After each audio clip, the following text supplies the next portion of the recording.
2025 അവസാന നിമിഷങ്ങളിലേക്ക് നമ്മൾ വരുമ്പോൾ എനിക്ക് നമ്മുടെ പ്രിയപ്പെട്ട PT family point two eternity കുടുംബാംഗങ്ങളെ അഡ്രസ്സ് ചെയ്യണം എന്നെനിക്ക് തോന്നി. 2025 നമ്മൾ തിരിഞ്ഞു നോക്കിയാൽ നമുക്കെല്ലാവർക്കും ഒത്തിരി കാരണങ്ങളുണ്ട് ദൈവത്തിന് നന്ദി പറയുവാൻ. ഇപ്പോൾ ഈ മിനിസ്ട്രിയെ വെച്ച് നോക്കുകയാണെങ്കിൽ തന്നെ ദൈവത്തിൻ്റെ കൃപയാൽ ദൈവം വിശ്വസ്തനായിരുന്നുകൊണ്ട് ദൈവത്തിൻ്റെ പദ്ധതികൾ ഈ മിനിസ്ട്രിയിലൂടെ നിർവഹിക്കുവാൻ ദൈവം വിശ്വസ്തനായിരുന്നു. ഞങ്ങൾ കർത്താവിൽ സന്തോഷിക്കുകയും കർത്താവിനെ സ്തുതി പറയുവാനായിട്ടുള്ള വലിയൊരു കാരണം ദൈവം ഈ മിനിസ്ട്രിയുടെ വിവിധ പ്ലാറ്റ്ഫോമുകൾ, ഓൺലൈൻ പ്ലാറ്റ്ഫോമുകളിലൂടെ, യൂട്യൂബ് എന്ന് പറഞ്ഞാൽ ഒരു പ്ലാറ്റ്ഫോം മാത്രമാണ്, മറ്റനേക ഓൺലൈൻ പ്ലാറ്റ്ഫോമുകളിലൂടെ അനേകായിരങ്ങൾ, ലക്ഷങ്ങൾക്ക് ദൈവവചനവുമായി ദൈവത്തിൻ്റെ ആ ഒരു സന്ദേശം എത്തിക്കുവാൻ കർത്താവ് ഞങ്ങളെ പ്രയോജനപ്പെടുത്തി ഓർത്ത് കർത്താവിനെ സ്തുതിക്കുന്നു.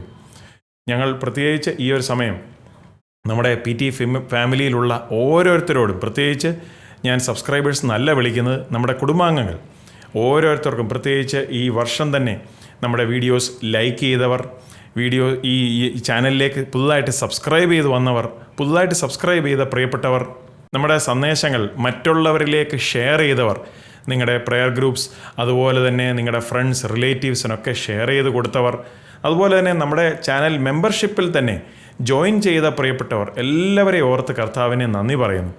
പ്രത്യേകിച്ച് എനിക്ക് എടുത്തു പറയാനുള്ളത്, ഈ മിനിസ്ട്രിയെ, ഞങ്ങളുടെ ഈ മിനിസ്ട്രിയെ വഹിച്ച് പ്രാർത്ഥിച്ച ഓരോരുത്തവർക്കും കർത്താവിൽ ഞങ്ങൾ എടുത്ത് നന്ദി പറയുന്നു. കാരണം പ്രെയർ ഈസ് പവർ, പ്രാർത്ഥനയാണ് അടിസ്ഥാനപരമായിട്ടുള്ള ശക്തി. അതിനോടൊപ്പം ഈ മിനിസ്ട്രിയെ നിങ്ങളുടെ വിലയേറിയ സംഭാവനകൾ അയച്ച് കർത്താവിൻ്റെ വേലയെ സപ്പോർട്ട് ചെയ്ത ഓരോരുത്തർക്കും കൂടെ കർത്തൃനാമത്തിൽ ഒരു പ്രാവശ്യം കൂടെ നന്ദി പറയുന്നു. ദൈവം എല്ലാവരെയും ധാരാളമായി അനുഗ്രഹിക്കട്ടെ. എനിക്ക് പ്രത്യേകിച്ച് എടുത്തു പറയാനുള്ളത്, നമ്മുടെ ഒരു ഇൻക്വിസിറ്റീവ് ഓഡിയൻസ്, നമ്മുടെ ഈ PT ഫാമിലിയിലുള്ളവർ വളരെ ചിന്തിക്കുകയും പ്രാർത്ഥിക്കുകയും നല്ല രീതിയിലുള്ള സംശയങ്ങളും ഡൗട്ടുകളും ഒക്കെയും ചോദിക്കുന്നവരാണ്. പ്രത്യേകിച്ച് പല കാര്യങ്ങൾ നമ്മുടെ ശ്രദ്ധയിലേക്ക് കൊണ്ടുവരികയും ചില ദുരുപദേശങ്ങൾ, ഇപ്രകാരമുള്ള കാര്യങ്ങളെപ്പറ്റി അഡ്രസ്സ് ചെയ്ത് ഒരു സന്ദേശം ഇറക്കണേ എന്നൊക്കെ പറഞ്ഞ് നമ്മുടെ ശ്രദ്ധയിലേക്ക് കൊണ്ടുവരികയും ഒക്കെ ചെയ്യുന്ന നല്ലൊരു വണ്ടർഫുൾ ഓഡിയൻസാണ് നമ്മുടെ കുടുംബാംഗങ്ങൾ. അതുകൊണ്ട് തന്നെ അങ്ങനെ അതിന് റെസ്പോൺസായി, അതിന് ഉത്തരമായി ഇറക്കിയ സന്ദേശങ്ങൾ നോക്കുകയാണെങ്കിൽ അത് ആ ചോദ്യം ചോദിച്ചവർക്ക് മാത്രമല്ല, മറ്റനേകായിരങ്ങൾ, ചിലത് ലക്ഷങ്ങൾക്ക് ഒരു അനുഗ്രഹമായതിനെ ഓർത്ത് കർത്താവിനെ ഞങ്ങൾ സ്തുതിക്കുന്നു. അതുകൊണ്ട് തന്നെ വീണ്ടും നിങ്ങളുടെ വിലയേറിയ സംശയങ്ങൾ, ചോദ്യങ്ങളൊക്കെയും ഞങ്ങൾ കർത്താവിൽ വെൽക്കം ചെയ്യുന്നു. നമ്മൾ 2026 പ്രവേശിക്കുമ്പോൾ നിങ്ങളുടെ തുടർമാനമായിട്ടുള്ള പ്രാർത്ഥനയും നിങ്ങളുടെ സപ്പോർട്ടും ഞങ്ങളുടെ മിനിസ്ട്രിക്ക് വേണ്ടി ഞങ്ങൾ കർത്തൃനാമത്തിൽ ചോദിക്കുകയാണ്. ഈ സമയം കർത്താവ് നിങ്ങളിൽ മൂവ് ചെയ്ത് ഈ മിനിസ്ട്രിയെ സഹായിക്കുവാൻ, ഒരു സംഭാവന അയക്കുവാൻ നിങ്ങളിൽ ദൈവം അങ്ങനെ പ്രവർത്തിക്കുന്നുവെങ്കിൽ നിങ്ങളുടെ ഡൊണേഷൻസ് വിശ്വാസയോഗ്യവും ബൈബിൾ അധിഷ്ഠിതവുമായിട്ടുള്ള പഠിപ്പിക്കലുകൾ പ്രൊഡ്യൂസ് ചെയ്ത് കർത്താവിൻ്റെ നാമമുഖത്തെ ഉയർത്തുവാൻ ഞങ്ങൾ പ്രൊഡ്യൂസ് ചെയ്യുമെന്ന് ഞാൻ ഉറപ്പു തരുന്നു. അങ്ങനെ ചെയ്യണമെന്ന് ആഗ്രഹമുണ്ടെങ്കിൽ നമ്മുടെ ഔദ്യോഗികമായിട്ടുള്ള വെബ്സൈറ്റ് സന്ദർശിക്കുക, pointtoteternity.com. അതിൻ്റെ ലിങ്ക് ഞാൻ താഴെ ഡിസ്ക്രിപ്ഷനിൽ കൊടുത്തേക്കാം. അപ്പോൾ പ്രിയമുള്ളവരെ, നമുക്കിനി അധികം നാൾ സമയമില്ല. യേശു കർത്താവിൻ്റെ രണ്ടാം വരവ് ഏറ്റവും അടുത്തു. ലോകത്തിൻ്റെ സംഭവങ്ങൾ, കർത്താവ് പറഞ്ഞ അടയാളങ്ങൾ, ലോകമെമ്പാടും നടക്കുന്നവ, അതെല്ലാം വിളിച്ചു പറയുന്ന ഒരു സത്യമാണ്.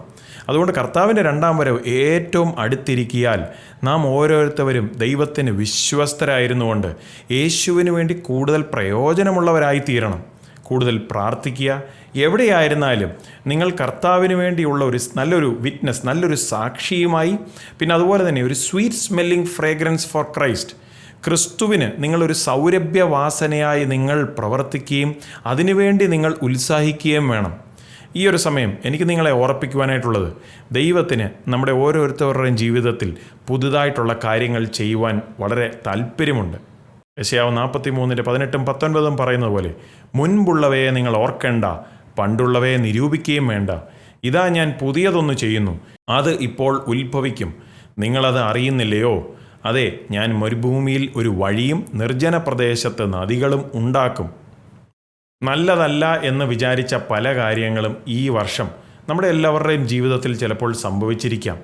പക്ഷേ ദൈവം പറയുന്നത്, ദൈവത്തിനൊരു പുതിയ കാര്യം ചെയ്യണം. ദൈവത്തിന് അത്ഭുതകരമായിട്ടുള്ള കാര്യങ്ങൾ നമ്മുടെ ജീവിതത്തിൽ ചെയ്യണം. ഇപ്പോൾ നമ്മൾ കേട്ടതുപോലെ വഴിയില്ലാത്തടത്ത് വഴിയുണ്ടാക്കുവാനും വെള്ളമില്ലാത്തടത്ത് വെള്ളം ഉണ്ടാക്കുവാനും, ദൈവത്താൽ അസാധ്യമായിട്ടുള്ള ഒന്നുമില്ല. അത് ദൈവത്തിന് പ്രവർത്തിക്കുവാൻ യാതൊരു വിധത്തിലുള്ളൊരു ബുദ്ധിമുട്ടുമില്ല. ചോദ്യം, നാം ഒരുങ്ങിയിട്ടുണ്ടോ? അതുകൊണ്ട് അങ്ങനെ ഒരുക്കമായിട്ടില്ലെങ്കിൽ അങ്ങനെ ഒരു ഒരുക്കത്തിലേക്ക് വരുവാൻ ദൈവം ഇന്ന് പ്രബോധിപ്പിക്കുന്നു. ആ ഒരു വിശ്വാസം നിങ്ങളിൽ വർദ്ധിക്കട്ടെ. ദൈവവുമായിട്ട് സഹകരിച്ചുകൊണ്ട് ദൈവത്തിൻ്റെ പദ്ധതികൾ നമ്മുടെ ജീവിതങ്ങളിൽ നടക്കുവാൻ ദൈവവുമായിട്ട് സഹകരിക്കുകയും അതിനുത്സാഹിക്കുകയും പ്രവർത്തിക്കുകയും ചെയ്യാം. ഏവർക്കും എൻ്റെയും PT ടീമിൻ്റെയും പേരിലുള്ള 2026 ഹൃദയം നിറഞ്ഞ പുതുവത്സര ആശംസകൾ നേരുന്നു. We love you all in Jesus' name. Take care and God bless.